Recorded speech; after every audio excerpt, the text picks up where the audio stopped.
मित्रों नमस्कार, मैं GSL पांडे आज कुछ प्रश्नों जिज्ञासा समाधान में लेकर आया हूँ। कुछ विद्यार्थियों ने प्रश्न पूछे थे, उनका समाधान करते हैं। पहला प्रश्न है सा अर्थात सासरवता का उच्चारण स्थान बताइए। मित्रों एक सूत्र है लतु लसानाम दंताः, सूत्र से सा का उच्चारण स्थान दंतव्य है।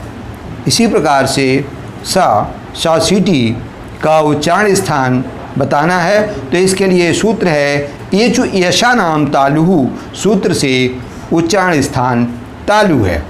इसी प्रकार से सा षटकोण का उच्चारण स्थान पूछा है तो इसका उच्चारण स्थान होगा ऋतु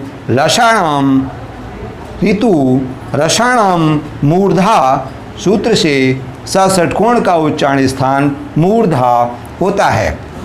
अगला प्रश्न है अनुस्वार और अनुनासिक में क्या भेद है। देखते हैं, किसी भी वर्ण पर लगी हुई अंक की बिंदु अनुस्वार कहलाती है। फिर से समझ लें, किसी भी वर्ण पर अंक की लगी हुई बिंदु अनुस्वार कहलाती है। जैसे का पर ऊपर बिंदु लगा दी जाए अंग की तो इसे पढ़ेंगे कंग। इसी प्रकार से पांचों स्पर्श व्यंजनों का जो अंतिम वर्ण होता है उसे अनुनासिक कहा जाता है। अमंगलम एक सूत्र है, माहेश्वर सूत्र, उसमें सभी अनुनासिक दिए गए हैं और इन दोनों के उच्चारण में अनुनासिक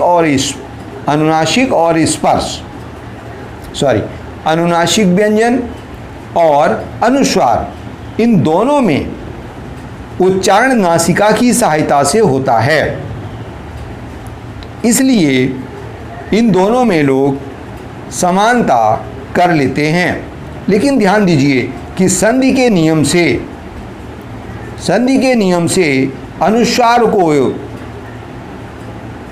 अनुनासिक में और अनुनासिक को अनुस्वार में बदला जा सकता है। जैसे मम प्लस चह बराबर मंचह, इसी प्रकार मम प्लस दह बराबर मंदह। इस प्रकार से अनुनासिक को अनुस्वार में बदला गया। अगला प्रश्न है रेफ और रकार को स्पष्ट करें। तो ध्यान दीजिए कि रा यदि कहीं अकेला लिखा हुआ है तो वह रा प्लस इफ प्रत्यय लगाकर उसे रेफ बोला जाता है। प्रायः लोग बोलते नहीं हैं लेकिन बोला जाना चाहिए। इसी प्रकार अगर कोई शब्द है और शब्द का अंतिम वर्ण रा है तो उसे रकारांत या रकार शब्द कहेंगे। ध्यान दें, अंतिम वर्ण रा होना चाहिए तो वह रकार कहा जाएगा। इस प्रकार से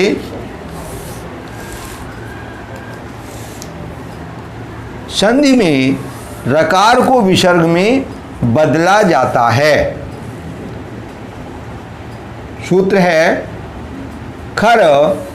खरवशानो विसर्जनीया, से अंत में रेफ आने पर विसर्ग में बदल दिया जाता है। जैसे पुनर शब्द है तो पुनर को हम पुनः लिखेंगे। इसी प्रकार सनैर शब्द है तो सनैर को सनह लिखेंगे। इस प्रकार से जो रेफ है, रेफ को संधि करने पर विसर्ग में बदल दिया जाता है। मित्रों मेरा विश्वास है कि शायद आपको समाधान प्राप्त हो गया होगा। अगर कोई अब भी कठिनाई है तो मुझे पुनः लिखें। आज का वीडियो यहीं समाप्त होता है। जय हिंद।